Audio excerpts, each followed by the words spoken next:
자, 돌아온 안철수 파장을 크게 일으키고 있습니다. 돌아온 지 일주일이 지났는데 어제 손학규 대표 만났습니다. 그러면서 이렇게 얘기했습니다. 당을 비상대책위원회로 위원회 체제로 꾸려야 합니다. 아, 그래요? 그러면 누가 위원장을 하면 좋을까요? 제가 해야지요. 이렇게 얘기를 했다는 거죠. 손학규 대표 깜짝 놀랐겠죠. 예상했을 수도 있고요.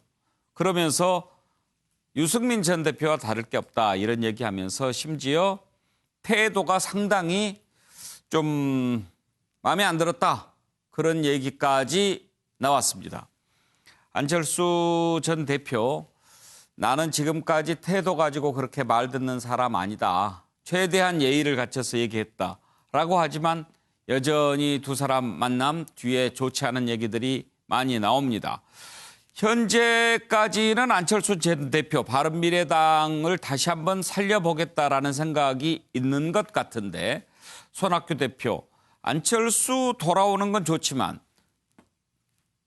대표로 얼굴을 가지고 선거 치르는 것 그렇게 맞득잖아 하는 표정입니다. 이 당 어떻게 될까요? 안철수 전 대표는 어떻게 될까요? 한번 전망해 보겠습니다. 녹취를 들어봅니다.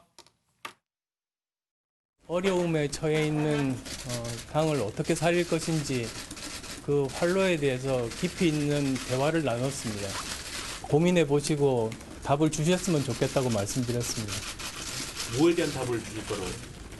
나머지는 손 대표님께 물어보시면 좋을 것 같습니다. 그 비대위 구성에서는 누가 할 거냐, 누구한테 맡길 거냐 그랬더니 자기한테 맡겨주면 열심히 하겠다. 지금 안철수 대표가 얘기하는 거는 유승민께서 얘기하는 것하고 다른 게 거의 없었던 것 같아요. 저는 당 대표실에 와서 만난다는 게 정치적인 예의 차원인 것으로 생각을 했지. 많은 기자, 카메라를 불러놓고 저에게 물러나라고 하는 일방적인 풍복, 언론에서 말하는 소위 최후 통첩이 될 것이라고 하는 것은 상상도 못했습니다. 개인 회사의 오너가 CEO를 해고 통보하는 듯 말입니다. 저는 마음속으로 상당히 당황했습니다. 왜냐하면 제가 안 대표에게 기대했었던 것은 당의 미래에 대해서 같이 걱정하고 힘을 합칠 방안을 깊이 있게 논의하는 것이었습니다. 그러나 그런 것은 없이 곧바로 저의 퇴진을 말하는 비대위 구성을 요구하고 위원장은 자기가 맡겠다고 하는 것이니 당혹스러울 수밖에 없었습니다. 오너가 CEO에게 해고 통보하듯이 한다면서 약간의 불쾌감을 내비치셨거든요. 여러 처해 있는 상황들이 다르고 지금까지 고생하셨기 때문에 오해를 하셨을 수도 있습니다만 저는 원래 그렇게 무리한 사람이 아닙니다. 저는 항상 그 예의를 갖춰서 말씀드리는 사람이라는 점 알아주셨으면 좋겠습니다. 장성철 소장, 네. 뭐 정치는 잘 모르지만 지금 두 분 하는 것 봐가지고는 같이 하기 힘들어 보이지 않습니까? 이런 표현 써도 괜찮을지 모르겠지만 좀 꼴불견 같습니다. 저렇게 정치 경험이 많은 원로인 손학규 대표, 그다음에 대선 후보까지 했던 안철수 대표, 이런 분들이 지금 결국엔 자리 싸움 하는 거 아닙니까? 손학규 대표는 나는 못 그만둬 이거고, 안철수 대표는 당신 그만두고 당권 나한테 넘겨. 지금 이 자리 싸움 하는 거 아닙니까? 과연 이분들의 이런 말 속에서 어떠한 중도, 새정치 이런 것들을 느낄 수 있겠습니까? 저는 이분들께서 자꾸 이렇게 자리 다툼을 하면 이번 총선에서 심판받을 분들은 이러한 분들이 아닐까 그런 생각도 해봅니다.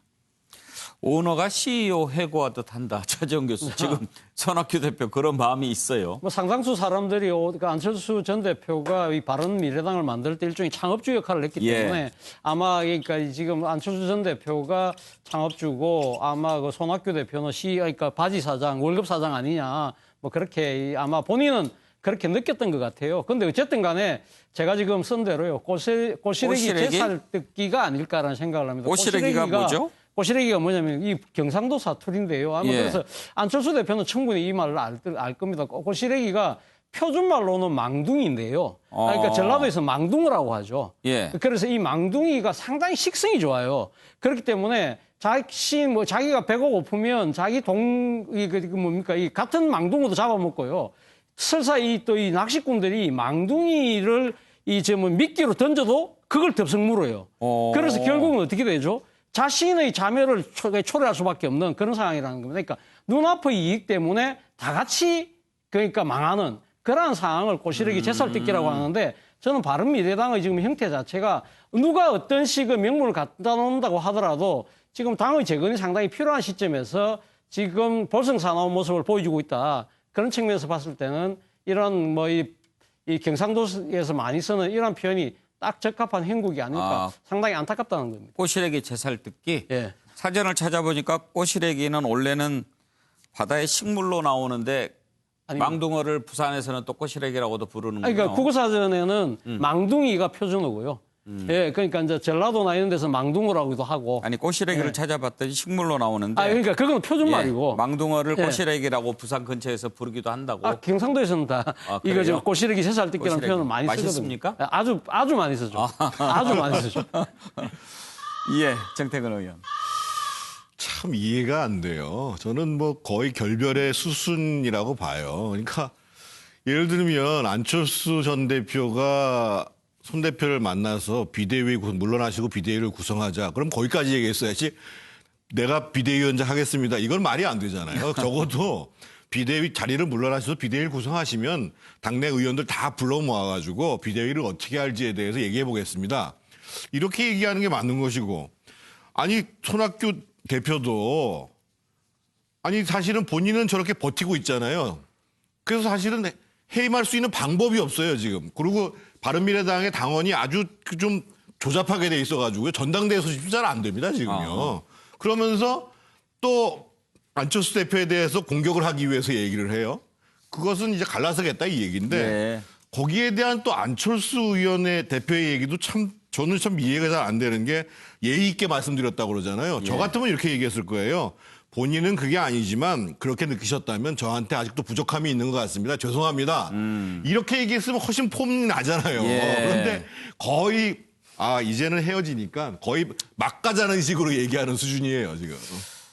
안철수 대표 어떻게 보면 새 집 짓기 전에 기존에 있는 집 살고 있는 분한테 좀 비워줄 수 없냐 이런 얘기 해본 것 같기도 하고요. 현근택 부위원장.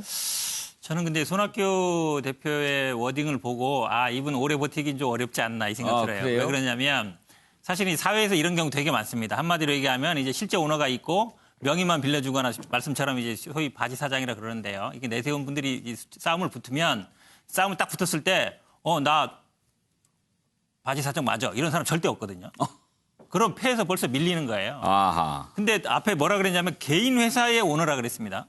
이 지금 어쩌면 3당의 원내 지금 자산이 뭐 50억인지 100억인지 모르지만 이 의원이 어쨌든 현재 20명 정도 됩니다. 3당인데 이제 개인 회사라고 한다. 어찌 보면 좀 수세적인 입장인 것 같아요. 제가 사실은 오히려 뭐 기업의 오너 이렇게 얘기하는 것도 아니라 개인 회사. 그다음에 오너를 인정하는 거잖아요. 안철수 대표 같은 오너를 인정하는 거고 본인은 CEO다. 어찌 보면 이제 잠시 와 있는 사람이다라는 걸 인정하는 거라서 물론 이제 당연히 제가 봐도 안철수 전 대표가 뭐 적절하지는 않은 것 같은데 이분이 오래 버티기는 힘들지 않나. 개인적으로는 그렇게. 예. 자, 안철수 전 대표, 손학규 현 대표 두 사람의 앞날 어떻게 될까? 녹취를 잠깐 들어볼까요? 제가 어제 40분 정도 이야기를 나눴습니다. 당을 살리는 방안에 대해서 서로 의논을 했습니다. 그래서 저는 두 가지를 이야기를 했습니다. 우선 첫 번째는 손 대표님께서 지금까지 계속 공언해 오신 대로 비대위를 만들고 저한테 맡겨주시는 방법이 있겠고 만약에 그렇다면 잘 모시고 당을 혁신해 나가겠다. 또는 손 대표님께서 계속 의지가 있으시다면 또 전당원 투표를 통해서 재신임을 묻고 그러면 탄탄한 리더십을 가지고 이번 선거를 지휘하실 수 있지 않겠는가. 저는 그렇게 제안 드린 겁니다. 대표님 손 대표님 제안 안 받으시면 독자신당 상당하시는 걸로 되는 거예요? 고생 많으세요. 장성철 소장, 결국은 명분 싸움이 될 텐데 말이죠. 결국에는 저는 손학규 대표는 계속 그 자리를 고집하고 안철수 대표는 손학규 대표를 당대표직에서 나오게 할 수 있는 방법이 없어요. 당원 당규를 다 찾아봤는데 예. 방법이 없습니다. 손학규 대표가 버티면 어쩔 수가 없어요. 그렇게 된다면 결국엔 안철수 대표가 독자신당을 꾸리지 않을까 그렇게 저는 생각이 됩니다. 정태근 의원 전망은요? 저렇게 나가면 결국은 총선에서 심판받는 도리밖에 없죠. 그러니까 실제로 그러면 제3세력으로서 우리가 어떻게 살 것인가에 대한 비책은 없이 예. 자리는 계속 지금 유지를 하시겠다고 얘기를 하잖아요. 제가 봤을 때는 결국은 안철수 대표는 뭐 통합까지는 아니어도 소위 이 중도 보수 쪽 뭐 단일화하는데 합류할 가능성이 굉장히 크고요. 손 대표는 뭐 지금 이제 2월 15일이면 국고보조금이 나오는데 지금 남아있는 바른미래당, 뭐 대한신당 등등 해가지고 그 당 가지고 선거를 치르시겠죠. 그렇게 되면 과연 국민들이 과거처럼 지난 20대처럼 저분들한테 제3세력으로서의 지위를 부여할 것인가 저는 좀 어려울 거라고 봅니다. 지금 저렇게 화면에 나오는데 저렇게 다 모여 있는 자리에서 그런 얘기를 했나 보죠. 네, 그래서 뒷말이 나오죠.